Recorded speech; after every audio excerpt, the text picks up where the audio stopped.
everyone, welcome back to another video and welcome to a book haul.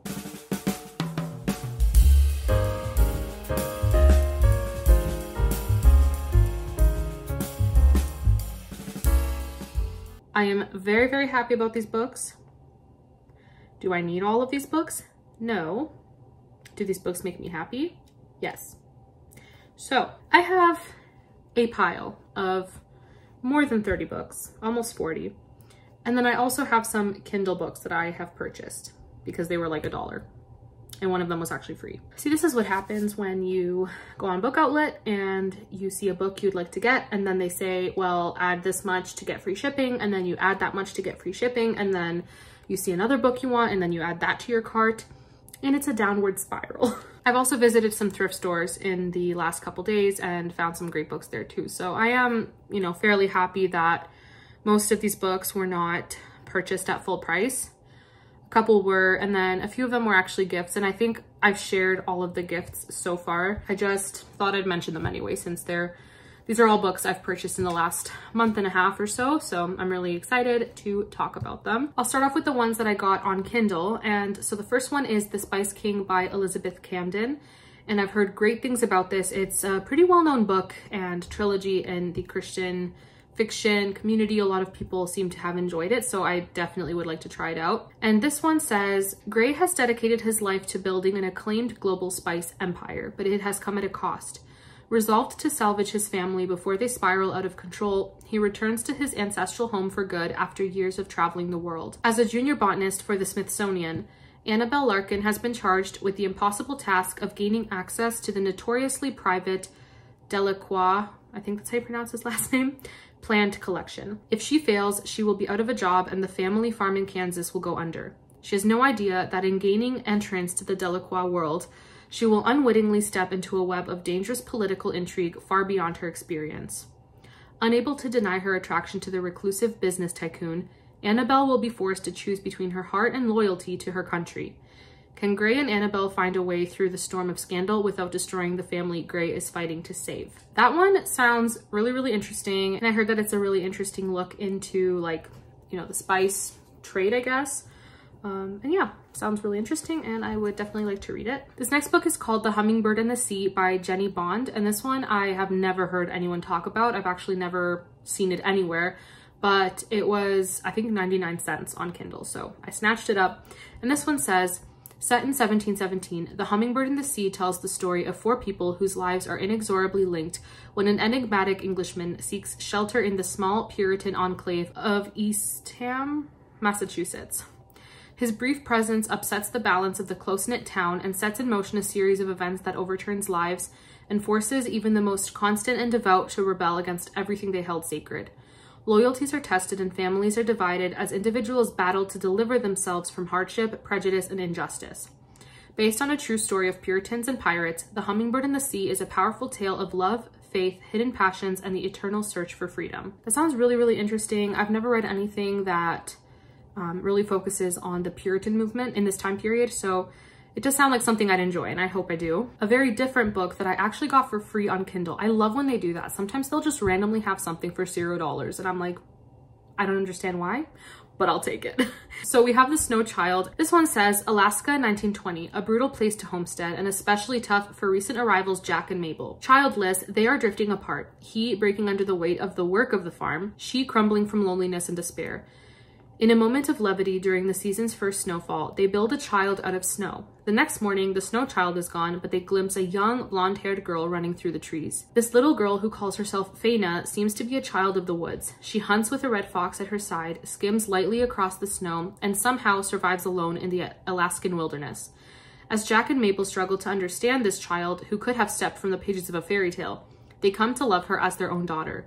But in this beautiful, violent place, things are rarely as they appear, and what they eventually learn about Faina will transform all of them. So this was pretty hyped a couple years ago, and I heard pretty good things about it, but I just never had a chance to read it, and now I have it on Kindle, so hopefully in the winter I will be able to get to this one because it sounds very interesting. Next we have one that is extremely intriguing for me. It sounds so up my alley, And this is Echoes of the Runes by Christina Courtney. So this one says, when Mia inherits her beloved grandmother's summer cottage, Birchthorpe in Sweden, she faces a dilemma. Her fiancé Charles urges her to sell and buy a swanky London home, but Mia cannot let it go easily. The request to carry out an archaeological dig for more Viking artifacts like the gold ring Mia's grandmother also left her offers a reprieve from a decision and from Charles. While Mia becomes absorbed in the dig's discoveries, she finds herself drawn to archaeologist Håkan Berger.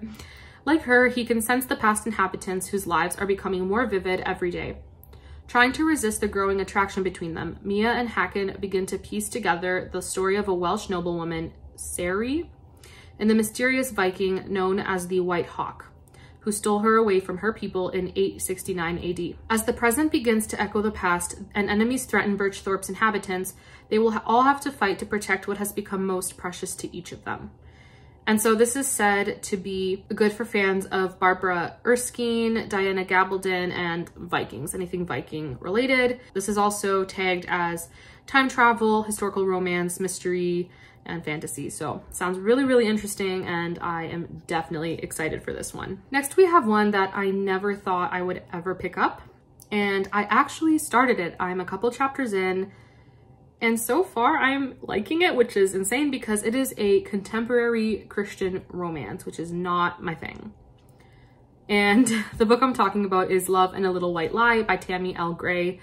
So this one is about a woman named January who has been through quite a lot in terms of like relationships, and she doesn't believe in God. She calls herself an atheist, and she ends up taking on a job at her aunt's church, although she's basically hiding the fact that she's not a Christian. She's doing this because it's a good job opportunity and they're really understaffed at the church. And that's as far as I've got in the book. But from what I understand, the book continues on with her meeting a guitarist on the worship band, and they strike up a, little romance and everything. And that's all I know about the book, but I've heard good things and I really like the writing style so far. So I really hope the book keeps me gripped the rest of the way, but so far, so good. This next book is one I picked up because the author, we ended up becoming friends on Goodreads, and I didn't realize she was an author at first. I just noticed that we had similar reading tastes, and then I realized that she actually wrote a few books, and she's an indie author, a Christian indie author who writes fantasy, and her books just sound so good. And so I picked this one up, and just look at this cover. This is Enderly. And so this one says, in Griskel, magic and deceit are forbidden, and to practice any form of them could lead to death. Holland doesn't know who she is. For reasons she can't explain, she's drawn to the tragic story, The Tale of Enderly, seeking to leave home and find where she belongs, even if it means disguising her identity, an action that could cost her everything. Marcus Fenn has always known his purpose, to farm the land his father left behind and care for his aging mother and younger siblings. Unlike his best friend, Holland, he's content with his lot in life. But when a sinister plot rocks the country of Griskel, Holland finds herself in the middle of the chaos, and Marcus's familiar rural life is upended in the midst of it. Griskel may have been right about magic all along. In this epic tale of love and loss, accompanied by mermaids, fae, and dragons, will Holland find where she truly belongs, or will she open her heart enough to realize her home has been with her this whole time? This cover is stunning, absolutely gorgeous. And this book has amazing reviews, so I have high hopes, but I think this is going to be great. It has so many elements that I think are amazing, so I'm so excited for this one. I can't wait to read it. All right, so on to the books that I have physical copies of. So I was gonna wait to film this haul until a few more books come in, but one of them is lost in the mail.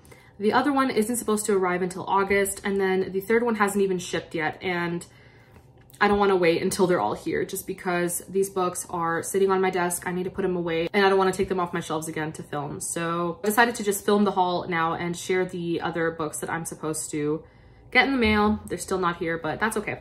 The first one is Wives and Daughters by Elizabeth Gaskell. Ever since reading North and South, it's like, I need all her books. I need every single book this woman has written. So I ordered the Oxford World Classics edition of Wives and Daughters. It's one of my favorite classics editions and very affordable. So I ordered that one. It still has to ship. I'm also waiting for At Bertram's Hotel by Agatha Christie. This is a Miss Marple book, and this one is actually lost in the mail. So we'll see if it ends up coming in. Sometimes it's happened and it just showed up and the tracking system just wasn't working, but I guess we'll see about that one. And then I'm also waiting for Lion in the Valley by Elizabeth Peters. That's the Amelia Peabody book number 4.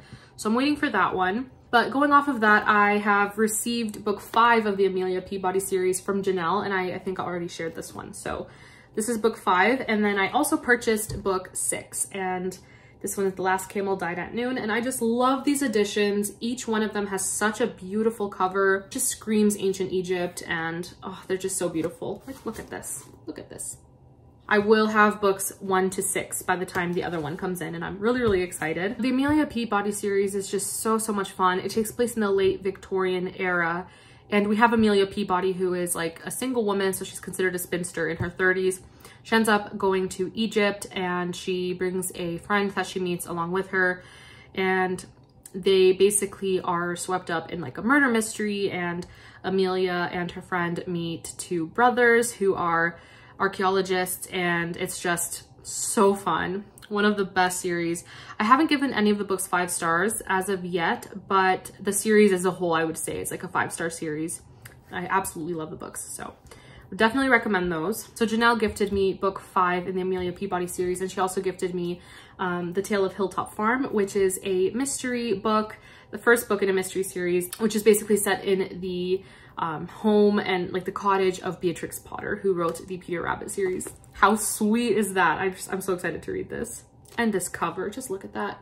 How adorable is that? Thanks again, Janelle.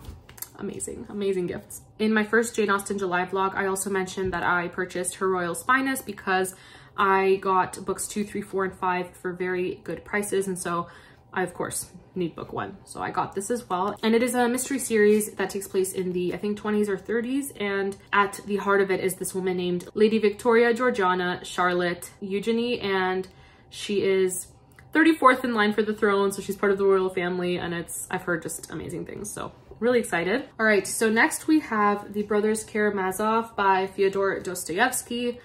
I don't know why I bought this because I've never read him before and he scares me. And I know he shouldn't scare me because I read Tolstoy and those were scary enough and I was fine. But this is a brick. And I don't even know if this is a good translation. Let me see.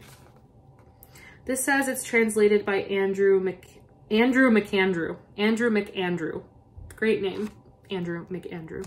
Anyways, if any of you have read this translation, please let me know if it's any good. To me, translations really matter. I feel like if I'm gonna read a huge translated classic, I really want it to be a good translation. So yeah, if you've read this translation, please let me know if it's any good because I don't know anything about this book. I don't know anything about the translation, nothing. So this says, in 1880, Dostoevsky completed The Brothers Karamazov, the literary effort for which he had been preparing all his life. Compelling, profound, complex, it is the story of a patricide and of the 4 sons who each had a motive for the murder. Dmitri, the sensualist, Ivan, the intellectual, Alyosha, the mystic, and twisted, cunning Smerdyakov, the bastard child. Frequently lurid, nightmarish, always brilliant, the novel plunges the reader into a sordid love triangle, a pathological obsession, and a gripping courtroom drama. But throughout the story, Dostoevsky searches for the truth about man, life, about the existence of God. A terrifying answer to man's eternal questions, this monumental work remains the crowning achievement of perhaps the finest novelist of all time. That sounds like a lot. I'm usually pretty interested in stories like this, where there's just a lot of, I guess, like focus on the downfall of a person and then repercussions and consequences and all that. Like, it sounds interesting to me. So I don't know when this will get read because, like I said, it scares me, but we shall see about this one. Then we have a book that I actually tried reading a couple years ago and I don't remember why I put it down. I don't think I didn't like it. I think I was just not in the mood for it at the time. That's probably what it was. But it is Beneath a Scarlet Sky by Mark Sullivan. And I do remember this taking place in Italy during World War II. That's all I remember about it. So it says, Pino Lela wants nothing to do with the war or the Nazis. He's a normal Italian teenager obsessed with music, food, and girls. But his days of innocence are numbered. When his family home in Milan is destroyed by Allied bombs, Pino joins an underground railroad helping Jews escape over the Alps and falls for Anna, a beautiful widow 6 years his senior. In an attempt to protect him, Pino's parents force him to enlist as a German soldier, a move they think will keep him out of combat. But after Pino is injured, he is recruited at the tender age of 18 to become the personal driver for Adolf Hitler's left hand in Italy, General Hans Leyers, one of the Third Reich's most mysterious and powerful commanders. Now, with the opportunity to spy for the Allies inside the German High Command, Pino endures the horrors of the war and the Nazi occupation by fighting in secret, his courage bolstered by his love for Anna and for the life he dreams they will one day share. So yeah, don't really know how I'll feel about this, but World War II historical fiction, usually something I enjoy, so we shall see. So this next book is also World War II historical fiction, but I picked it up because Amanda was freaking out about it because there's a Scotsman in it, which I find hilarious. And I also like Scotsmen in my books. So I picked up The Socialite by Janelle, that last name. I'm so sorry, I cannot pronounce that. So this says, as the eldest daughter of Sir Alfred Whitford, Kat has always played by the rules. Her little sister Ellie lives to break them. After running away to Paris, Ellie has disgraced the Whitfords by taking up with a Nazi officer and living in luxury as the world around her burns. Ellie has no intention of returning to a life dictated by the British upper class, but Kat is determined to change her reckless sister's mind and save her family's reputation, even if it means stealing into Nazi-occupied France. On her first night in Paris, Kat meets Scotsman Barrett Anderson, the owner of a local bar and an undercover agent training resistance fighters. In addition to his political identity, Barrett has a secret he's keeping from the two sisters. Their father has hired him to return them safely to London. If Barrett proves successful, the payout will afford him a chance at a new life and an escape from his dark past, an opportunity he cannot afford to lose. When Barrett discovers that Kat's social wiles could be useful to the cause, they join forces to infiltrate the Nazis' inner circle. Neither Kat nor Barrett expects to fall for each other, but when Kat discovers Barrett's secret, she questions his motives and the wisdom of her feelings. Can she trust Barrett with her heart, or is he using her and her family's name to climb the very social ladder that has betrayed her? Don't really know what to expect from this other than a Scotsman and Paris during World War II. So really looking forward to trying that one out. This next book is one that I have been dying to read for so long, and that is the 5th book in the Veronica Speedwell mystery series. This is called A Murderous Relation, and I'm not gonna say what this book is about because I personally don't want to read the back. I really do like knowing very little when I read mysteries, but I will say that the characters in this book have some of the best banter that you will ever read, ever. Like, just incredible banter, so funny. And what I do know about this book is that there is a Jack the Ripper element to it, which I'm really excited about. So this series does take place during the Victorian era, and our main character, Veronica, is an lepidopterist. She is very intelligent when it comes to butterflies, all things butterflies. She's very smart. She loves science, and she's basically, I guess, befriended a man named Stoker. They definitely start off butting heads big time, and they're like my favorite duo, and one of my favorite duos in fiction. And there's definitely feelings between them, but they're fighting it, and I don't know what's gonna happen to their relationship in this book, but they have worked together in the past 4 books solving mysteries and things like that. So I'm really excited to get back with Veronica and Stoker and follow them where this story leads them. So really excited to read that. Another World War II historical fiction. I'm so sorry I have a few more of those in this pile, but we have The Number of Love by Rosanna M. White. So she is definitely an author that I have enjoyed in the past, and one of her trilogies is actually one of my favorite trilogies. It's so good. The other books I've read by her so far aren't, you know, amazing. They haven't really blown my mind, but I have high hopes for this one. I've heard great things. So this one says, 3 years into the Great War, England's greatest asset is their intelligence network. Field agents risking their lives to gather information, and codebreakers able to crack German telegrams for hints of the enemy's plans. Margot de Wilde thrives in the environment of the secretive... Wait a second. I just realized something. I think this is Margot, who is the sister of Lucas de Wilde from another book by this author in a totally different series, and it's one of my favorite books like ever. I love that. I love when there are character crossovers in series. That's really nice. I'm excited. Okay, sorry. Going back to this, it says Margot de Wilde thrives in the environment of the secretive room 40, where she spends her days deciphering intercepted messages. But when her world is turned upside down by an unexpected loss, she discovers for the first time in her life that numbers are not enough. Drake Elton returns wounded from the field, followed by an enemy who just won't give up. He's smitten by the quick and brainy Margot, but soon the dangers of the war draw even closer. Margot and Drake will have to team up to save themselves from the very secrets that brought them together. I think that sounds great. I'm really, really excited. So that is The Number of Love. Next up, we have 2 Jamie Jo Wright books, which I am very, very excited about. This first one has a stunning cover. This is The Haunting at Bonaventure Circus, and look at this, just look at this cover. Beautiful. I love the circus vibes. I love it. This book says, "Welcome to Bonaventure Circus, where misfits go to hide." In 1928, the Bonaventure Circus has become a refuge for many, but Pippa Ripley was rejected from its inner circle as a baby and is no longer content to leave the reason for that rejection unquestioned. When she receives mysterious messages from someone called the Watchman, she is determined to find him and the connection to her birth. As Pippa's search leads her to a man seeking justice for his murdered sister and evidence that a serial killer has been haunting the circus train, she must decide if uncovering her roots is worth putting herself directly in the path of the killer. Decades later, an old circus train depot's future hangs in the balance. It will either be torn down or preserved for historical importance, and its fate rests on realtor Chandler Falk's soldiers. As she dives deep into the depot's history, she's also balancing a newly diagnosed disease and the pressures of single motherhood.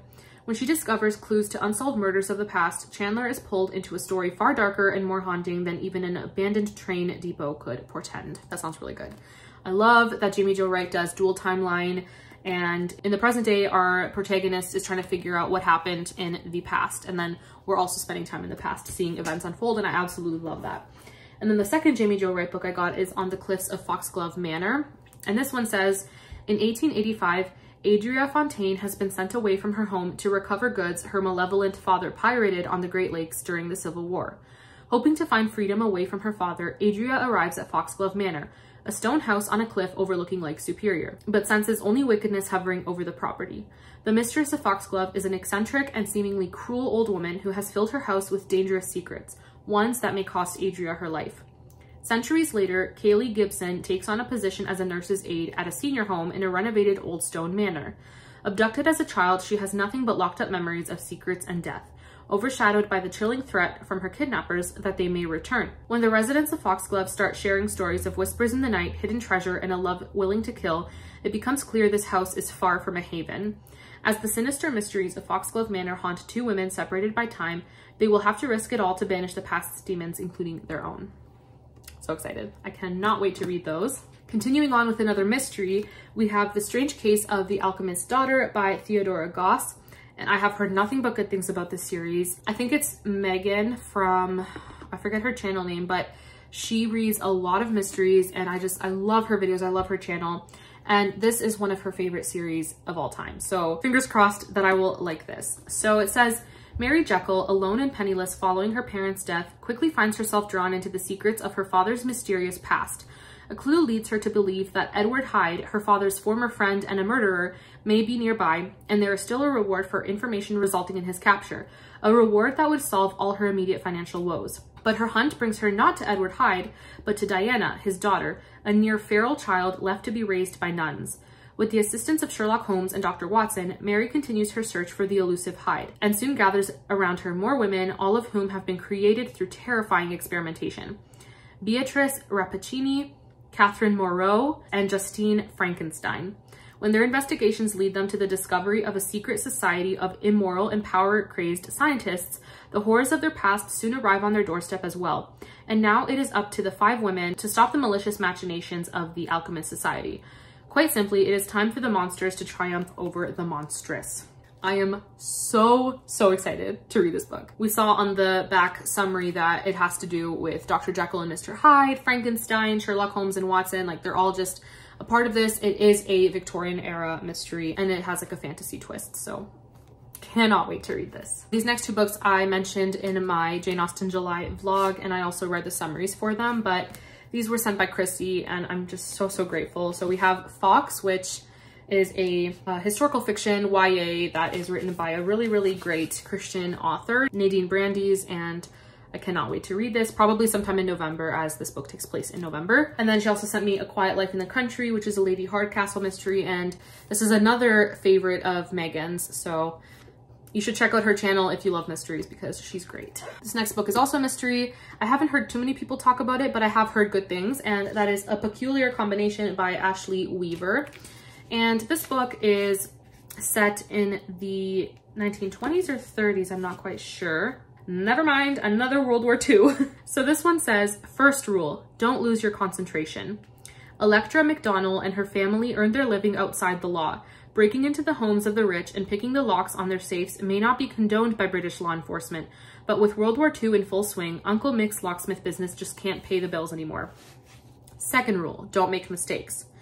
So when Uncle Mick receives a tip about a safe full of jewels in an empty house, he and Ellie can't resist. I guess Ellie is Electra's nickname. All is going as planned until the pair is caught red-handed, but instead of arresting them, government official Major Ramsey has an offer. Either Ellie agrees to help him break into a safe and retrieve blueprints crucial to the British war effort, or he turns her over to the police. Third rule, don't get caught. Ellie doesn't care for the Major's imperious manner, but she has no choice. However, when they break into the house, they find the safe open and empty, and a German spy dead on the floor. Soon, Ellie and Major Ramsey are forced to put aside their differences to unmask the double agent and stop Allied plans from falling into enemy hands. Does that not sound so good? I kind of bought it because of the cover off of Book Outlet, and I've seen that this author has written other like historical mysteries, but I didn't really look into the plot or anything. But that sounds really, really good. So I'm really excited for that. All right, so next we have some Agatha Christie's, but the first one isn't actually written by Agatha Christie. I thought it was. I didn't really look too carefully at the cover. I just grabbed it off the shelf at the thrift store. But it is not an Agatha Christie. It is The Life and Times of Miss Marple by Anne Hart, a delightful biography of Agatha Christie's most beloved detective. But is she Agatha Christie's most beloved detective? That is up for debate. So this one says, over a span of 40 years, the indomitable Miss Jane Marple has been solving crimes and delighting mystery readers in 20 short stories and 12 full-length novels. Now, author Anne Hart reveals the real Miss Marple behind the black lace mittens and knitting needles in this warm and affectionate biography. Here are the eccentric details and observations, the engaging life and times of Mystery's First Lady, a welcome addition to the libraries of Agatha Christie readers everywhere. So this is from the 80s. I've never heard of this before. So yeah, that sounds really, really interesting. So I'm definitely excited for this, and I will definitely read it after I finished all of the Miss Marple books. So there's that. So I mentioned one Miss Marple that should be delivered to my house sometime in the next few weeks, hopefully. And besides that, I have completed my Miss Marple collection with these next few books that I'm really, really excited about. So we have A Pocket Full of Rye. This is one of those new editions, which I absolutely love. They are floral and then have an element on the cover that has to do with the story. And I'm not going to read the back just because I like to be blind when I go into Agatha Christie's. And then we also have Nemesis, and then we have Sleeping Murder, which is the last Miss Marple full-length novel. And it'll be so sad when I finish the series because I've just been having a blast with her. So I got these three, and then I should be getting another one. And then I also got The Patriotic Murders, also published as An Overdose of Death, and this is in the Poirot series. I was really confused about the title, but this is actually 1-2 Buckle My Shoe in the Poirot series. So this is just an older edition with a different title. And then we have The Secret of Chimneys, and this is neither Marple nor Poirot, I don't think. I think this is Superintendent Battle, which isn't really a series, but he's a character that pops up in some Agatha Christie's. So I'm looking forward to those. My brother actually gifted me with this book, and it is In Cold Blood by Truman Capote, I think is how you say his name. I might be wrong, but this is a nonfiction. It is true crime. And this one says, on November 15th, 1959, in the small town of Holcomb, Kansas, 4 members of the Clutter family were savagely murdered by blasts from a shotgun held a few inches from their faces. There was no apparent motive for the crime, and there were almost no clues. As Truman Capote reconstructs the murder and the investigation that led to the capture, trial, and execution of the killers, he generates both mesmerizing suspense and astonishing empathy. In Cold Blood is a work that transcends its moment, yielding poignant insights into the nature of American violence. I've heard nothing but praise for this book. I love true crime. I kind of struggle with nonfiction. I would rather watch documentary than like read a nonfiction, but I've heard such good things about this, and yeah, it's from my brother. I am so, so grateful, and I can't wait to get into that one. This next one I'm so, so excited about. I found it at a thrift store, and that is Mary Barton by Elizabeth Gaskell. It says, Mary Barton is the daughter of a mill worker and trade unionist, John Barton. Flattered by the attentions of Henry Carson, the son of one of the mill owners, she rejects the love and devotion of her faithful admirer, Jem Wilson. But Carson is murdered and suspicion falls on Jem. It is not only Mary who has to consider her real allegiances and feelings as events unfold. The impact of the murder affects the lives and attitudes of all concerned. So it looks like this is her first novel.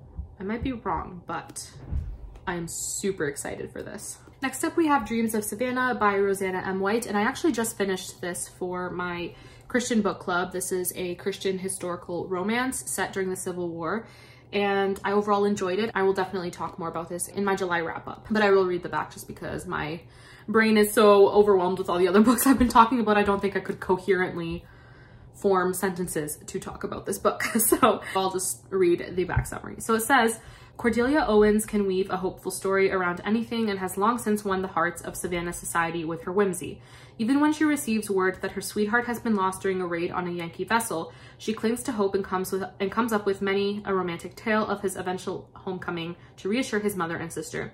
But Phineas Dunn finds nothing redemptive in the horrors of war. Struggling for months to make it home alive, he returns to Savannah injured and changed. The beliefs he once held about slavery and the entire war have been upended, and he's all too sure that he is not the hero Delia seems determined to make him. When the Confederacy deems Savannah a lost cause and the future wavers, Finn and Delia must both decide where the dreams of a new America will take them, and if they will go there together. I overall really enjoyed this book. I didn't really enjoy Cordelia's story as much as I enjoyed Phineas and a black man that Phineas spends a lot of time with, and he is the reason that Phineas's views on slavery change, and it's just a beautiful story in that regard. So I definitely enjoyed this one. Next up, we have a sequel that I have been wanting to read for so long and just haven't picked it up yet, but I finally have, and that is The Forgotten Kingdom by Signe Pike. The first book is The Lost Queen, and I really, really enjoyed it. It is really, really good. It is a Arthurian-inspired historical fantasy, but it's very light on the fantasy, so it's more like an Arthurian historical fiction. The first book is very much about the political and religious tensions in what is now Scotland, and our main character had to marry a Christian king, and it really clashed with the way she grew up, and there's just so much more to the story. And I'm not going to read the back because it will spoil parts of the first book, so definitely recommend if you are into Arthurian legends. Even if you like Celtic fantasy, I feel like it has a very similar atmosphere, so I'm really, really excited for this one. I cannot wait to read. Next up, I have a book that just sounds so interesting to me, and I have been meaning to read a book by this author for so long, and I have finally picked a book up, and I actually found it on Book Outlet, which made me so happy. And that is The Poison Thread by Laura Purcell. I've heard really, really good things about her book, The Silent Companions, and definitely want to get to that soon as well. I think what drew me to this author is the fact that she writes kind of like creepier, gothic, historical fiction. And I realized that I actually really like that when I first read Jess Kidd and like that atmosphere in her books and everything. And so I was told that if I liked Jess Kidd, I would probably enjoy Laura Purcell. So I definitely want to give her a try, and fingers crossed, I really, really hope I like this. So it says, Dorothea Truelove is young, wealthy, and beautiful. Ruth Butterham is young, poor, and awaiting trial for murder. When Dorothea's charitable work brings her to Oakgate Prison, she is delighted by the chance to explore her fascination with phrenology and test her hypothesis that the shape of a person's skull can cast a light on their darkest crimes. But when she meets Ruth, she is faced with another strange idea, that it is possible to kill with just a needle and thread. The story Ruth has to tell of bitterness and betrayal, of death and dresses, will shake Dorothea's beliefs in rationality and the power of redemption. Can Ruth be trusted? Is she mad or a murderer? For fans of Shirley Jackson, The Poison Thread is a spine-tingling read about the evils that lurk behind the facade of innocence. That sounds very odd and unsettling, and something I would probably enjoy. So really, really looking forward to it. Next up, we have When Twilight Breaks by Sarah Sundin. I first heard of Sarah Sundin years and years ago and just never picked up any of her books, even though they've always sounded interesting to me. But I am glad I finally own one. And so this one says, Munich, 1938. Evelyn Brand is an American foreign correspondent determined to prove her worth in a male-dominated profession and to expose the growing tyranny in Nazi Germany. To do so, she must walk a thin line. If she offends the government, she could be expelled from the country, or worse. If she does not report truthfully, she'll betray the oppressed and fail to wake up the folks back home. Peter Lang is an American graduate student working on his PhD in German. Disillusioned with the chaos in the world due to the Great Depression, he is impressed with the prosperity and the order of German society. But when the brutality of the regime hits close, he discovers a far better way to use his contacts within the Nazi Party to feed information to the shrewd reporter he can't get off his mind. As the world marches relentlessly towards war, Evelyn and Peter are on a collision course with destiny. Sounds intriguing. Can't wait to read that one. Another author I have known of for a while, but just never picked up any of her books, is Joanna Davidson Politano, and this is Finding Lady Enderly, and I've heard great things about her as well. So this says, Raina's dreams are all about to come true, but some dreams turn out to be nightmares. Raina Breton is a rag woman in London's East End when a handsome stranger appears in a dank alley, offering her a glittering smile and a chance for adventure.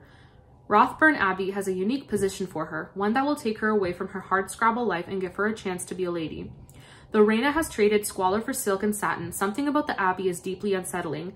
As she wrestles with her true identity, the ruin and decay and secrets she finds at the heart of the old mansion tear at her confidence and threaten to reveal her for who she really is. Only one man stands between her and the danger that lurks within, and only if he decides to keep her biggest secret hidden. I've heard really good things about her writing and her mystery elements in particular, so I'm excited, really, really excited. Next up, we have a modern classic that I have heard is a beautiful, beautiful story and perfect to read in September because it is called The Fortnight in September by R.C. Sheriff. And I'm pretty sure this takes place in the 1920s, which is a great time period. So this says, meet the Stevens family as they prepare to embark on their annual holiday to the coast of England. Mr. and Mrs. Stevens first made the trip to Bognor Regis? I don't know, on their honeymoon, and the tradition has continued every September since. They follow the same carefully honed schedule, now accompanied by their 3 children, 20-year-old Mary, 17-year-old Dick, and little brother Ernie. Arriving in Bognor, they check in at Seaview, the guest house where they always stay. It's a bit shabbier than it once was. The landlord died and his wife is struggling as the number of guests dwindles. But the family finds bliss in booking a slightly bigger cabana with the balcony, and in their rediscovery of familiar, beloved sights. Mr. Stevens takes long walks, reflecting on his life, his worries and disappointments, and returns refreshed. Mrs. Stevens treasures an hour spent sitting alone with her medicinal glass of port. Mary has her first taste of romance, and Dick pulls himself out of the malaise he's sunk into since graduation, resolving to work towards a new career. The family savors every moment of their holiday, keenly aware that things may not be the same next year. Delightfully nostalgic, The Fortnight in September is an extraordinary novel about ordinary people enjoying simple pleasures. I think that sounds so nice, and I honestly, September is still a very beachy month for me, at least here in Southern Ontario. It's definitely very warm throughout September. The Great Lakes are pretty warm as well, and it's like a perfect time to go to the beach. Normally in September, I get really excited about fall coming, but I feel like September is definitely very summery as well. So really excited for it. So I am obviously excited about every single book that I have purchased, received, but I have another level of excitement for these 3 books. One of them I've already read, but I borrowed it from the library and I needed my own copy because it is so far my favorite book of the year. This book.